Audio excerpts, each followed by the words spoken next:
Estamos hoy en la tercera semana de nuestra serie que le llamamos nosotros así, le llamamos batería baja.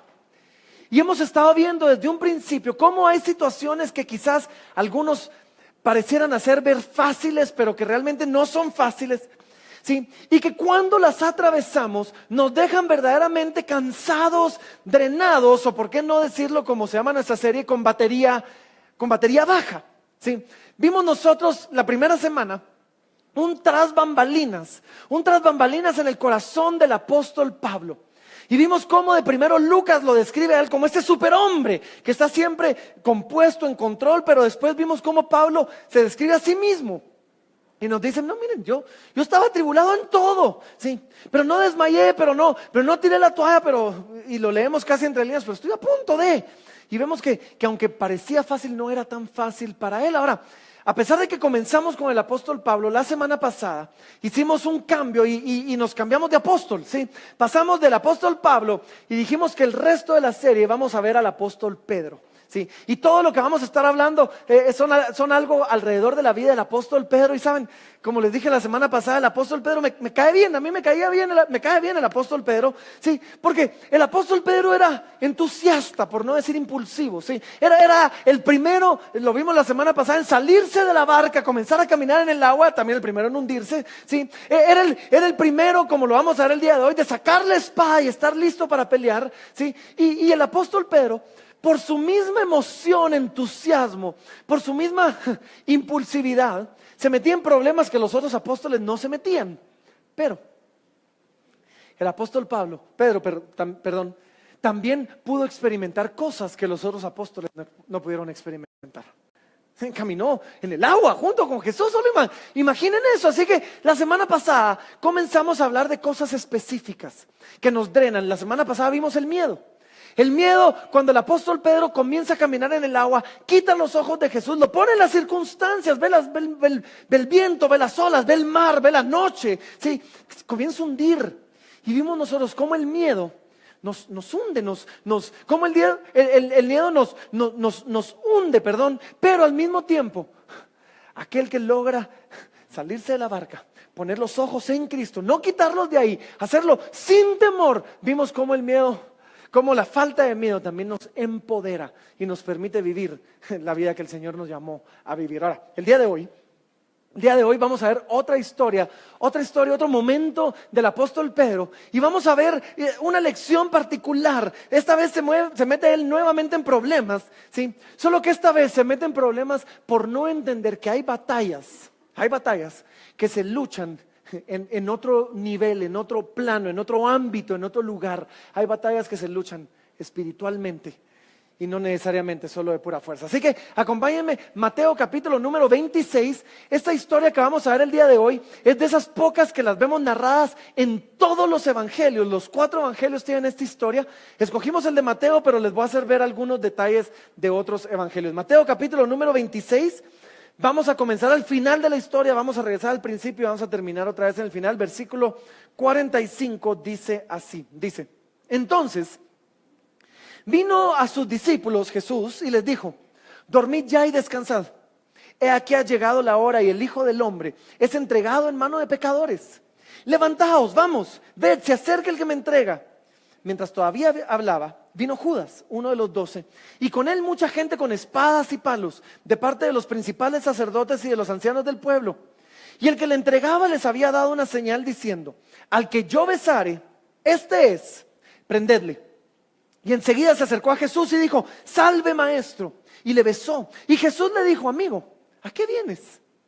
Entonces se acercaron y le echaron mano a Jesús y le prendieron. Pero uno de los que estaban con Jesús, extendiendo la mano, sacó su espada e hiriendo a un siervo del sumo sacerdote le quitó la oreja. Entonces Jesús le dijo, vuélvete espada a su lugar, porque todos los que tomen espada, a espada perecerán. ¿Acaso piensas que no puedo ahora orar a mi Padre y que Él no me daría más de 12 legiones de ángeles? Pero ¿cómo entonces se cumplirán las escrituras de que es necesario que así se haga? Solo paremos aquí un momentito. ¿Qué está pasando aquí? ¿Sí? Jesucristo ¿sí? Viene bajando del monte de los olivos, ¿sí? Y en este momento es el momento donde Jesucristo es traicionado por uno de los suyos. Él es traicionado, Él es entregado por uno de los suyos y va a ser llevado para ser juzgado y para morir. Y salen los principales de la sinagoga, el sumo sacerdote, con hombres, con mucha gente, dice, con espadas y con palos. Y entonces inmediatamente Pedro, aunque aquí no dice que sea Pedro, solo dice uno de los que estaban con Jesús, pero el Evangelio de Juan nos dice que era Pedro. El Evangelio de Juan dice entonces Simón Pedro, que tenía una espada, la desenvainó e hirió al siervo del sumo sacerdote y le cortó la oreja derecha. Y el siervo se llamaba Malco. Ahora, ¿por qué no nos dice el Evangelio de Mateo que era Pedro? Es más, ninguno de los otros dos, ni Marcos ni Lucas nos dice que era Pedro, no sé. Pero me imagino yo que es porque el Evangelio de Juan fue el último en ser escrito. Y entonces quizás no querían meter a Pedro en problemas y parece entonces tal vez ya Pedro se había muerto o ya no importaba tanto. Entonces los primeros no quisieron decir quién era, pero no sé. Sí. Y la cosa, lo que quiero que vean en medio de todo esto es la respuesta de Jesús. Sí. La respuesta de Jesús. Pedro saca la espada, comienza a tirar machetazos de un solo, corta la oreja de alguien y Jesús inmediatamente, siendo él la víctima, o sea, siendo Jesús el que va a morir, siendo Jesús el que va a ser entregado, es el mismo Jesús el que le dice: Pedro, tranquilo, vuelve tu espada a su lugar. Este no es ese tipo de batalla. Yo me imagino a Jesús diciéndole al apóstol Pedro: hay batallas que se deben luchar con espada, pero hay batallas que se luchan de rodillas. Y esta es una de ellas. Es más, Zacarías, el profeta Zacarías, en el capítulo 4 y versículo número 6, había traído una profecía al pueblo y les había dicho esto, les había dicho así, dice: entonces respondió y me habló diciendo, esta es palabra de Jehová a Zorobabel, que dice: no con ejército ni con fuerza, sino con mi espíritu, ha dicho Jehová de los ejércitos. ¿Saben qué le está diciendo Jesús a Pedro? Jesús le está diciendo: Pedro, este no es ese tipo de batalla. Hay un mundo, hay un mundo espiritual, uno que tú quizás no ves, que quizás no mucho entiendes, pero que existe, que es muy real. Hay un mundo en el que yo tengo autoridad. Yo podría invocar ese mundo ahorita, sí. Pero esta batalla se lucha de otra manera. Y miren, no es que no tengamos que luchar de las dos maneras. En la mayoría de cosas tenemos que luchar de las dos formas. Tenemos que sacar la espada y doblar las rodillas, ¿sí? Y a veces cometemos el error de querer separar la carne y el espíritu. Y si nos enfocamos solo en uno de ellos, tendemos a equivocarnos. Eso es lo que pasa. Y en Recovery nosotros les enseñamos una y otra vez que esa es la forma en que luchamos con muchas cosas. Por ejemplo, esa es la forma en que luchamos con la pornografía. Aquel que lucha con la pornografía, yo a veces le pregunto: ¿y qué estás haciendo para luchar? Estoy orando. ¿Y qué más? Estoy ayunando. ¿Y qué más? Pues solo. Pero hay otros que dicen: ¿y vos qué estás haciendo en tu lucha con la pornografía? Bueno, dice: no, yo le puse un filtro a mi computadora. Muy bien. Y desconecté el internet, nítido. Y la puse en un lugar público donde todos me vean. Buenísimo. ¿Y qué más? Pues nada más. Y a veces se nos olvida que necesitamos luchar de las dos maneras. Necesitamos luchar en la carne. Sí, hay que poner el filtro. Sí, hay que ponerle en el lugar público. Sí, hay que confesar mi pecado. Hay que hacer todo esto que podemos y debemos hacer. Pero al mismo tiempo debemos estar orando y ayunando. Y si solo hacemos una y no la otra, solo tenemos la mitad de la batalla. Entonces Jesús nos está enseñando: no, miren, hay otro ámbito en el que también debemos aprender a luchar, y ese es un ámbito espiritual. Jesús decía: yo puedo invocar, aquí pueden venir 12 legiones de ángeles, porque existe ese mundo al que podemos accesar en el nombre de Jesús para nuestras batallas. Ahora, yo no sé si les ha pasado alguna vez que se encuentran quizás luchando con todas sus fuerzas con algo que ustedes sospechan que hay algo más de fondo, y de repente descubren que no era ese tipo de batalla. ¿No les ha pasado alguna vez? Solo veo un par de cabecitas que hacen así que no, como que no. Les voy a contar, yo me recuerdo, mira, a mí me ha pasado muchísimo, todo el tiempo, pero me recuerdo un tiempo en particular. En la empresa, cuando yo todavía trabajaba en la empresa familiar, yo supervisaba el área de la perforación de pozos de agua, y me recuerdo que hubo una época donde teníamos el equipo correcto, teníamos el personal correcto, teníamos los contratos correctos, pero parecía que todo lo que hacíamos salía mal en ese momento, ¿sí? A donde íbamos a meter las patas. Y me recuerdo que en ese momento yo pregunté, dije: ¿qué tengo que hacer?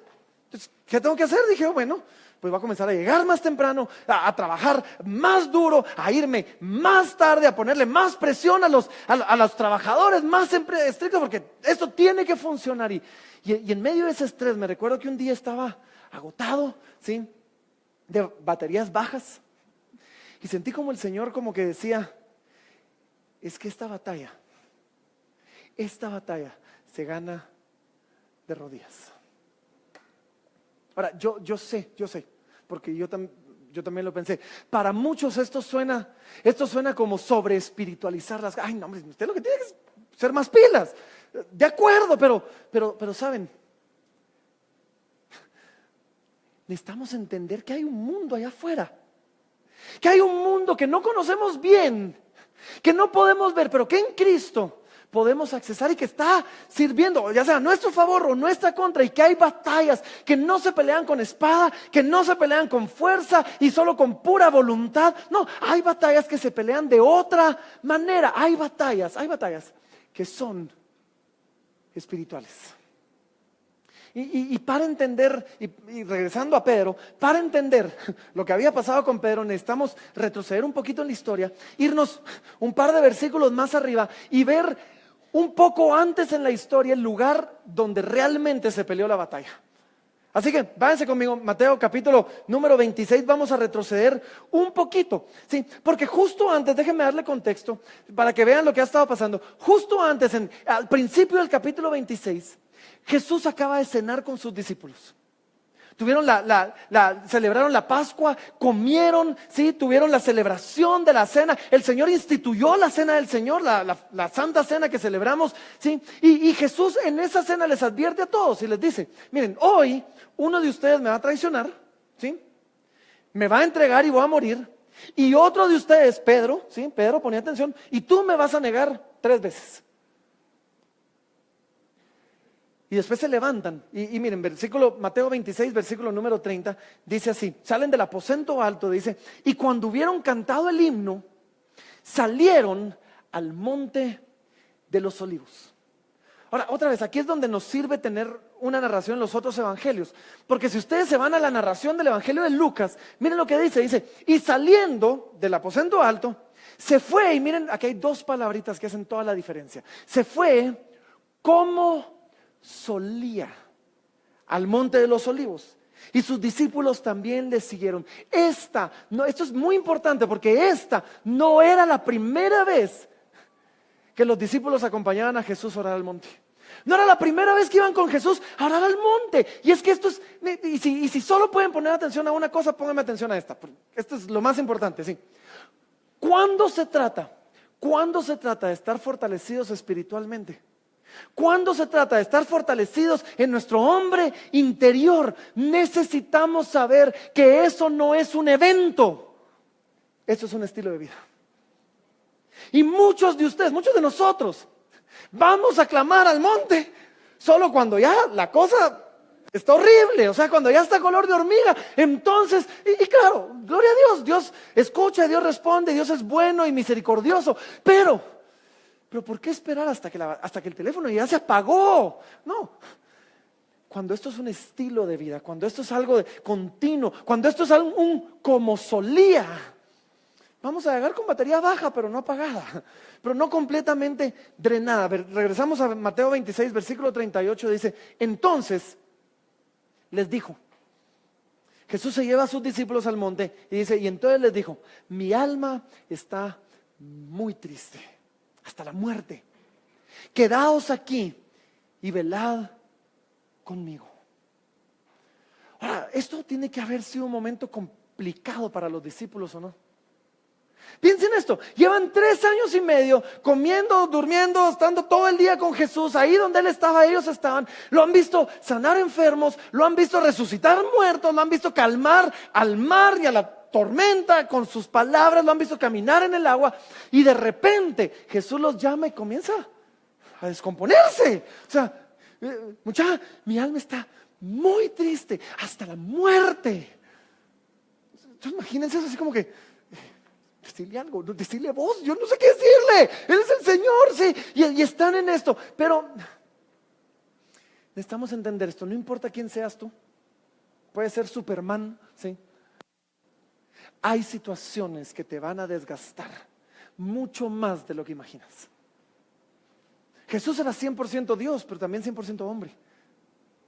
Yo me imagino aquí esa parte humana en la carne de Jesús, triste. No, o sea, Él sabe que va a ser entregado, pues ya se lo dijo. Él sabe que va a ser traicionado, Él sabe que va a morir. Pero sobre todo Él sabe que cuando muera, los pecados de toda la humanidad van a caer sobre Él. Y va a ser separado por primera vez desde la eternidad del Padre. Dice, mi alma está triste hasta la muerte. Cuando uno enfrenta situaciones difíciles nos desgastan, sí, nos agotan, nos dejan de verdad, como decimos, de baterías bajas. Y viene Jesús y les dice, miren muchachos, mi alma está triste hasta la muerte, quedaos aquí. Porque cuando uno está así, cuando uno está mal, ese es el mejor lugar donde uno puede estar, en la presencia de Dios. Cuando uno está desgastado, el mejor lugar es quedaos aquí. Aquí donde yo estoy, aquí en la presencia de mi Padre, quedaos aquí. Este es el mejor lugar. Esto es un acto continuo, pero quiero que vean otra cosa. Una cosa muy importante. Y es que cuando enfrentamos situaciones como estas, cuando enfrentamos situaciones difíciles, necesitamos saber que ni siquiera Jesús lo hizo solo. Él llamó a sus discípulos y les dijo, necesito que vengan. Yo no sé, no lo leemos, pero yo imagino que oren por mí, o sea, no sé, denme no, mi alma está triste hasta la muerte. Y aunque no lo leemos, me imagino que más de algún discípulo se habrá acercado y le habrá dicho, Señor, tranquilo, ahí va a ser, todo va a salir bien. Yo no sé, recordate que había yo no sé si los discípulos lo hicieron, pero mínimo sabemos, porque en la narración de Lucas nos dice que un ángel bajó del cielo y comenzó a fortalecerlo. Ánimo, falta poco, ánimo, esto es este es el plan, ánimo, ve para adelante. Y todos necesitamos quien nos dé ese ánimo y quien nos empuje o no.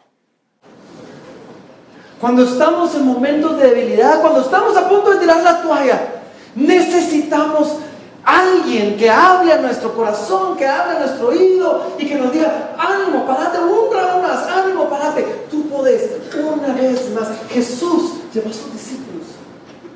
Yo no sé si alguno de ellos se lo dijo, pero bajó un ángel y se lo dijo. Le dijo, ánimo, párate, ya casi estamos. Y Jesús comienza a luchar. Y miren lo que pasa, versículo número 39 dice, y yendo un poco más adelante, toma a los discípulos, los lleva, se descompone con ellos, derrama su corazón, derrama su alma y los deja ahí. Dice, yendo un poco más adelante, se postró sobre su rostro orando y diciendo, Padre mío, si es posible, pase de mí esta copa, pero no sea como yo quiero, sino como tú. Ahora, debemos pedir ayuda, pero también debemos entender que hay una parte de la batalla que necesitamos hacer solos. Jesús toma a los discípulos, les pide ayuda, los lleva a un lugar y de repente los deja y le dice, ay, vengo, voy a ir yo a orar. Yo no sé si se agarraron de las manos todos, hicieron un circulito y vamos a orar, pero Jesús sabía que eso no era suficiente y agarra, da un paso para adelante, los deja atrás y comienza él a orar. Y otra vez les dice que quédense acá y en ese momento entendemos nosotros, yo puedo y debo pedir ayuda. Y el rol de aquellos que me rodean, el rol de aquellos a los que les pido ayuda es estar ahí para mí, es aconsejarme, es alentarme, apoyarme, orar por mí. Pero el rol de ellos no es resolver el problema por mí. Hay una parte de la batalla que me toca hacer a mí, porque al final del día yo soy el responsable final de ir a la presencia de Dios para recargar baterías, luchar la batalla y salir listo quizás para otra batalla. Pero nadie puede hacer eso por mí. Ahora, parte de la batalla no es simplemente, quizás como lo hemos aprendido muchas veces, tú andás delante de la presencia de Dios y arrebatás la victoria. Parte de la batalla no es solamente eso. Parte de la batalla es someter mi alma a Dios.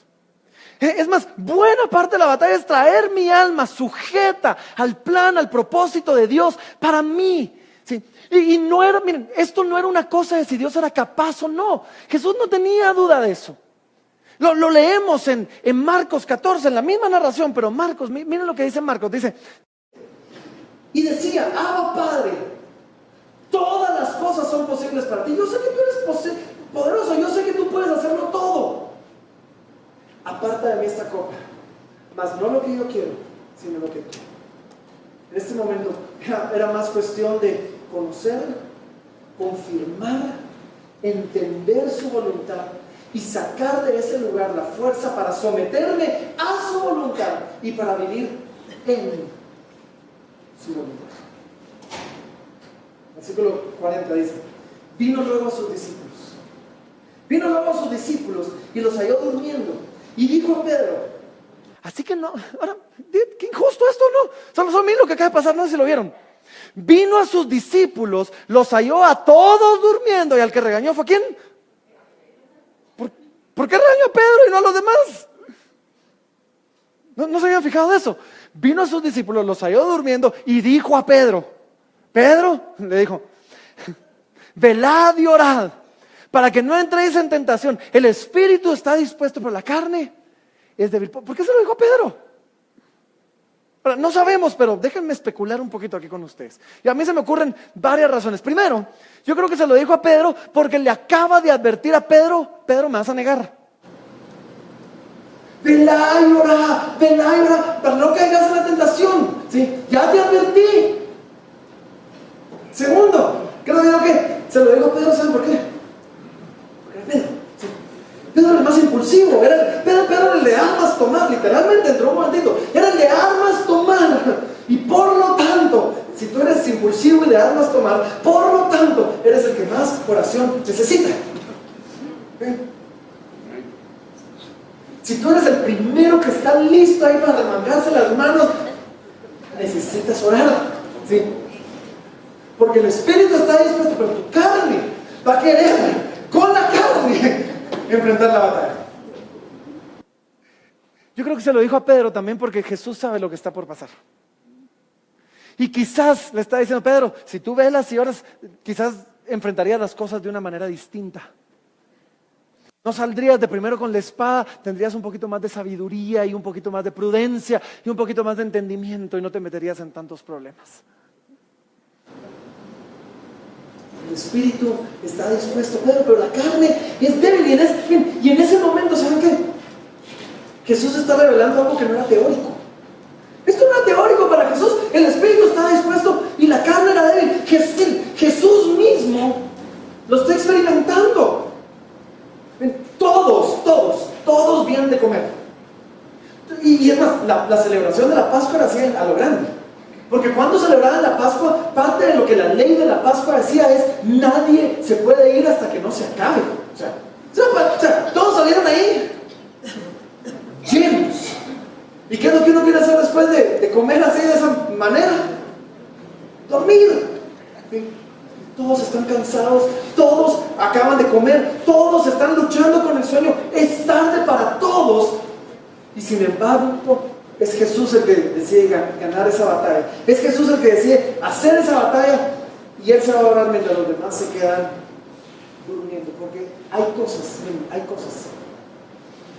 por las que vamos a tener que luchar espiritualmente. Hay cosas por las que vamos a tener que trabajar. Y no siempre van a ser fáciles.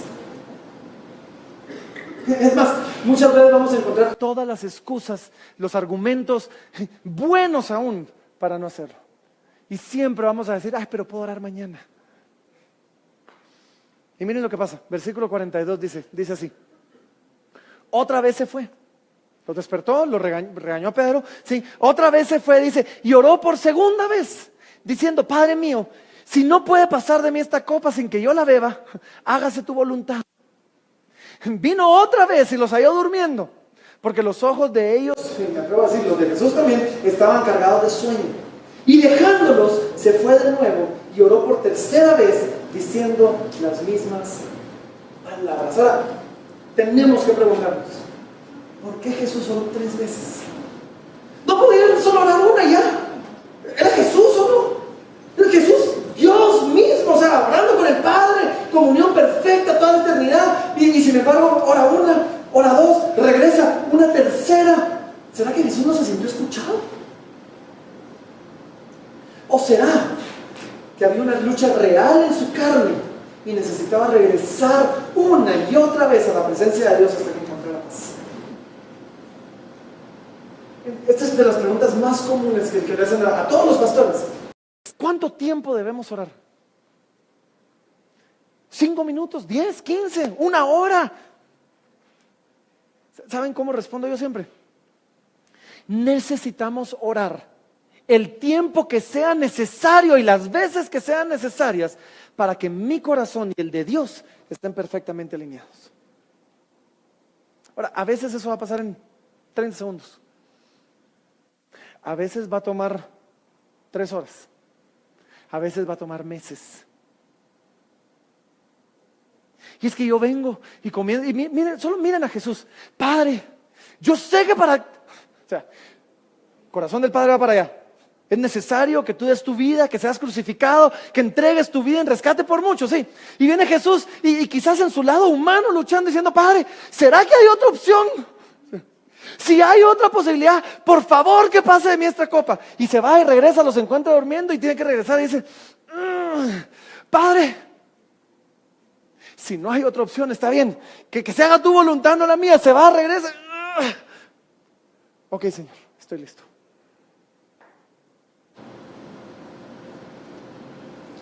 Tú tienes que orar hasta que tu corazón y el de Dios se alineen, ya sea porque el tuyo, y generalmente es así, porque el tuyo se mueve a donde esté el de Dios.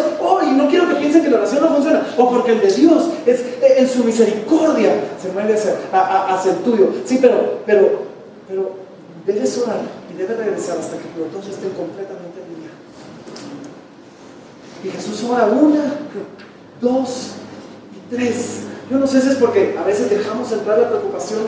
Yo no sé si es porque a veces no tenemos claridad de lo que viene, pero necesitamos regresar y alinear nuestros corazones con el de Dios. Y miren lo que pasa, versículo 45. Aquí fue donde comenzamos. Versículo 45 dice, entonces, paren ahí. Entonces, después de que pasó un tiempo batallando delante del Padre, entonces después de que estuvo alineando su corazón, y esa es la lucha más dura, alineando su corazón a la voluntad del Padre, después de que se sometió una y otra vez y encontró paz en la voluntad del Padre, entonces dice, cuando todo eso había pasado, vino a sus discípulos y les dijo, dormid ya. Hay un tiempo para dormir físicamente y recargar baterías físicamente, pero todo aquel que ha luchado en algún periodo de preocupación sabe esto. Cuando tú estás preocupado y quieres dormir, no duermes bien. Mejor ve, lucha espiritualmente, encuentra la paz que necesitas y entonces dormid ya. Y esa fue la instrucción más corta de la historia. Su siesta les duró 30 segundos porque dice, dormid ya y descansad, he aquí ha llegado la hora y el Hijo del Hombre se entregaba en manos de pecadores. Levantaos, ahí los despertó de un solo. Pero quiero que vean esto, Entonces, no fue sino hasta que Jesús luchó delante de la presencia del Padre, sometiendo su corazón, su alma, sujetándose a la voluntad de Dios, a la palabra de Dios, a la verdad de Dios que él ya conocía. Entonces él baja y miren el cambio en Jesús. Pasó de un Jesús que decía, mi alma está entristecida hasta la muerte, oren conmigo por favor, a un Jesús que decía, levantaos, vamos, es tiempo y es hora. El Hijo del Hombre es entregado, se acerca el que me entrega. Estoy listo.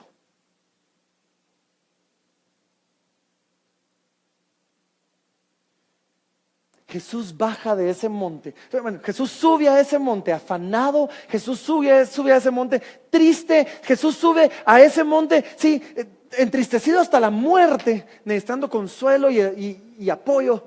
Y Jesús baja de ese monte con claridad de qué es lo que sigue, con paz y con valor para enfrentar lo que sigue. Yo me pregunto, y te pregunto a ti, ¿cómo sería tu vida diferente? ¿Cómo sería mi vida diferente? Si iniciáramos luchando las batallas así. Si de primero lucháramos de rodillas, si de primero pasáramos tiempo delante del Padre, ¿cómo sería? ¿Sabes cómo sería? Encontrarías verdadera paz. irías delante del Padre y regresarías con valor, aún para, y déjame decirlo entre comillas, aún para perder la batalla. Porque desde humanamente Jesús estaba perdiendo la batalla. Podríamos amar a nuestros enemigos y ¿por qué no? Y a nuestros amigos que nos traicionaron. Podríamos nosotros estar verdaderamente recargados. Miren lo que pasó ahorita. Y esto es, termino con eso porque esto me encanta. Vemos la gloria, la gracia de Dios acá. Miren, versículo 47 dice: mientras todavía hablaba, vino Judas, uno de los 12, y con él mucha gente con espadas y palos de parte de los principales sacerdotes y de los ancianos del pueblo. Y el que le entregaba les había dado señal diciendo: al que yo besare, este es, prendedle. Y enseguida se acercó a Jesús. Yo no entiendo por qué no lo señaló. ¿Por qué tenía que darle el beso? O sea, de verdad, era como una traición todavía más íntima, más profunda. Dice, al que yo besara, este prenderle. Y enseguida se acercó a Jesús y dijo: salve, maestro, y le besó. Y Jesús le dijo, ahora solo miren esto, qué lindo. Y Jesús le dijo, ¿cómo le dijo? Y Jesús le dijo, amigo. Ahora, qué palabra más simple y más profunda e increíblemente reveladora. Porque aquí comenzamos a ver la gracia de Dios. Aquí comenzamos a ver de qué se trata el evangelio. ¿Sí? Este es el discípulo que había caminado con él, que lo había traicionado con un beso, ¿sí? que lo estaba entregando a morir. Y cuando Jesús lo ve, le dice, amigo. ¿Sí? No le dice, buenas noches, señor Iscariote, ¿cómo está usted? No, o sea, le dice, amigo, ¿qué estás haciendo? Y con una pequeña palabra, vemos aquí de qué se trata el evangelio, con una pequeña palabra, ¿sí? Judas está traicionando a Jesús y Jesús no lo rechaza.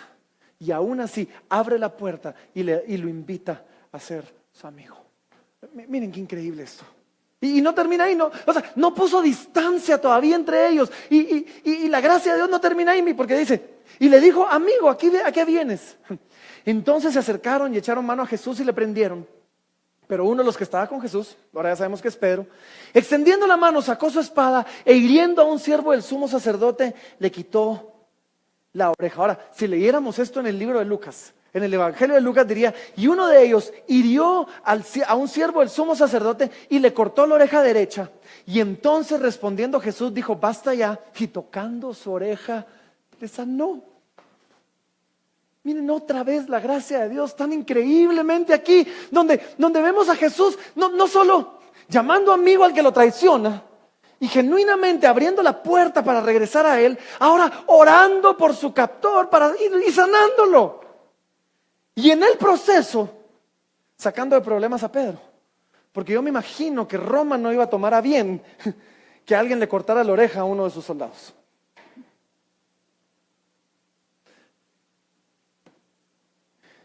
Entonces Jesús le dijo, vuelve tu espada a tu lugar. Porque todos los que tomen espada perecerán. Y miren esto, 53. Dice, ¿acaso piensas que no puedo ahora orar a mi Padre? Y que Él no me daría más de 12 legiones de ángeles. Y si yo hubiera sido Pedro, ¿saben qué hubiera dicho en ese momento? Yo hubiera dicho, ¿y entonces por qué no llamas a los ángeles? ¿Sí? Si tú puedes orar al Padre y si el Padre te va a dar 12 legiones de ángeles, ¿por qué no oras al Padre y que el Padre te dé 12 legiones de ángeles?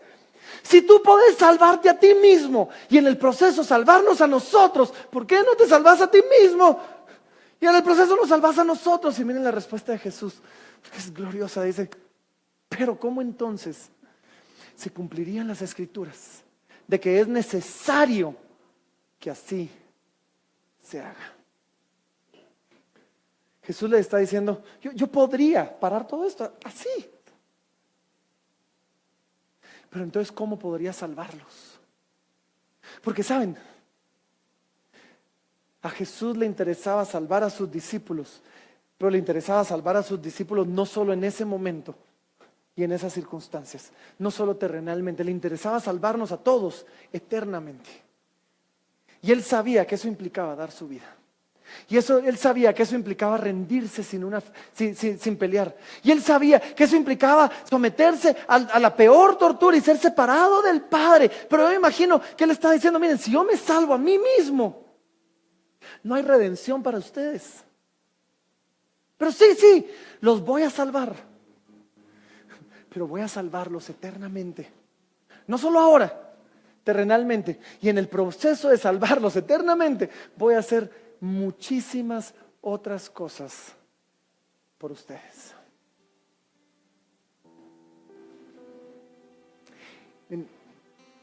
Este es el Dios al que amamos y servimos, ¿o no?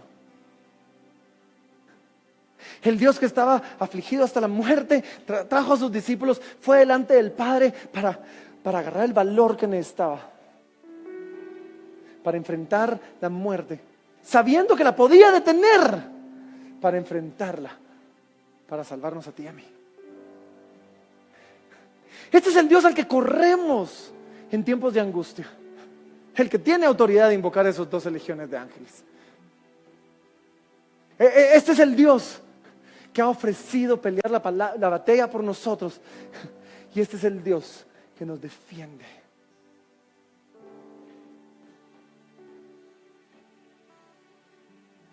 En la vida vamos a enfrentar un montón de cosas, y antes de sacar la espada y salir corriendo al campo de batalla, ve delante del Padre. Discierne su voluntad ahí, sométete a su voluntad ahí, toma de ahí la paz y el valor que necesitas en ese momento para enfrentar su voluntad. Y quizás esa voluntad implique pelear otra batalla más o aparentemente perder otra batalla. Hay una guerra que no se lucha con espada ni con ejército, sino con su Santo Espíritu, dice el Señor. Y hoy, miren, hoy vamos a tener la oportunidad de celebrar y reconocer a aquellos que han visto esa gracia de Dios, que han visto cómo Dios de una manera maravillosa pone su vida en rescate por muchos y han puesto su confianza en Él. Y hoy vamos a poder celebrar juntamente con ellos, aquellos que hoy dan el paso, que hoy dan el paso diciendo: Señor, aquí estoy, mi vida es tuya. Creo yo que lo que tú hiciste en la cruz es suficiente para mí. Así que hoy esto es algo que nosotros celebramos, esto es algo que de verdad nosotros nos gozamos y celebramos, y por eso bajamos a nuestros niños y hacemos el relajo que estamos a punto de hacer para realmente poder venir y decirle al Señor: ¿sabes qué? Públicamente hoy declaramos que ponemos nuestra fe y nuestra esperanza en el hecho de que tú decidiste no invocar estas 12 legiones de ángeles, dar tu vida para que se cumplieran las escrituras, para que pusieras un camino, para que pudiéramos ser salvos.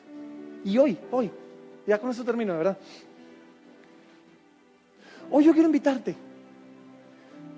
porque quizás tú nunca has puesto tu vida, nunca has confiado tu vida en las manos del Señor. Y en el tiempo de la Biblia había una forma de hacerlo. Hoy en muchas iglesias, y no estoy en contra de eso, no estoy criticando eso, pero hoy muchas iglesias dicen: ¿quieres recibir a Jesús como tu Señor y Salvador? Levanta la mano, ven adelante, vamos a orar por ti. Gloria a Dios por eso. Pero la manera bíblica de hacerlo, el apóstol Pedro nos dice en Hechos 2:38, dice que les dijo: arrepentíos y bautícense. Arrepentíos y bautícense. El bautismo era la expresión pública de mi fe, de mi arrepentimiento y de mi confianza en Jesucristo como Señor y Salvador. Así que hoy, si tú viniste y quizás no sabías que esto iba a pasar hoy, o no estabas preparado, o no estabas listo, pero el Señor te está hablando y quieres bautizarte hoy, yo te invito a que lo hagas. Ay, pero yo no traje ropa. Miren, allá atrás tenemos a Glenda. Glenda, levanta la mano. Si tú te acercas con ella, te va a dar una camisa, te va a dar un short, te va a dar una toalla. ¿Sí? Y si tú quieres dar ese paso hoy, de públicamente declarar tu fe en Jesucristo como tu Señor y Salvador, yo te invito a que, porfa, no te quedes con las ganas porque te da pena salir con el pelo mojado. ¿Sí? Y puedas dar ese paso hoy, y aquí delante de esta familia espiritual decir: Jesucristo es mi Señor. y yo confío mi vida en Él. Ahora, hay algunos que vinieron preparados y les voy a invitar a que se vengan aquí del lado derecho, por favor. Y si tú quieres dar ese paso y no venías preparado, te invito a que te acerques ahí con Glenda, le pidas, ahí tenemos todo lo que tú necesitas. Y vamos hoy a celebrar la muerte, la sepultura, la resurrección de Jesucristo en la cruz por cada uno de nosotros. Así que si me dan un momentito, nos vamos a preparar y después vamos a celebrar la obra del Señor aquí.